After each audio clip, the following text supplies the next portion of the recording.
La stratégie d'Abdi 2025, c'est en partie concentrée sur ces partenariats économiques responsables. Et en fait, dans les trois termes sont importants. C'est-à-dire qu'il y a le mot partenariat, donc on est bien dans une dimension multi-acteurs. Multi-acteurs du Nord, multi-acteurs du Sud, multi-acteurs d'associations, d'ONG, multi-acteurs avec des collectivités. Moi, je pense que c'est vraiment la notion de réunir autour d'un même projet économique tout un panel d'acteurs qui seraient intéressés par cette démarche.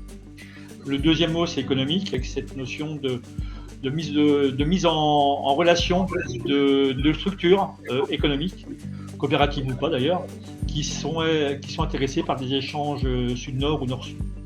Et enfin, le mot responsable, c'est cette notion à la fois d'éthique, c'est-à-dire de conserver dans cette relation économique une dimension qui respecte les partenaires du Nord, du Sud, qui respecte la relation économique dans une notion de relation équilibrée, où chacun doit jouer gagnant-gagnant. Et une notion également, quand on dit responsable, c'est aussi en lien avec les 17 ODD, dans lequel aujourd'hui toute entreprise, du Nord comme du Sud, doit s'inscrire. L'ABDI peut être alors soit à l'origine d'une démarche, soit facilitateur d'une démarche.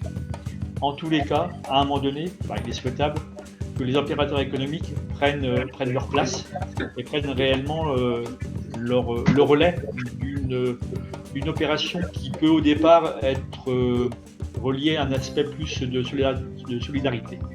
On a vraiment tous un rôle à jouer pour mettre en avant la possibilité d'établir ces fameux PER.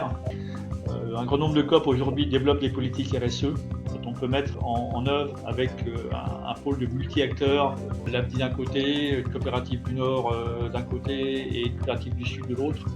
Finalement quelque chose qui peut s'inscrire dans une logique vraiment vertueuse et dans lequel tout le monde gagne.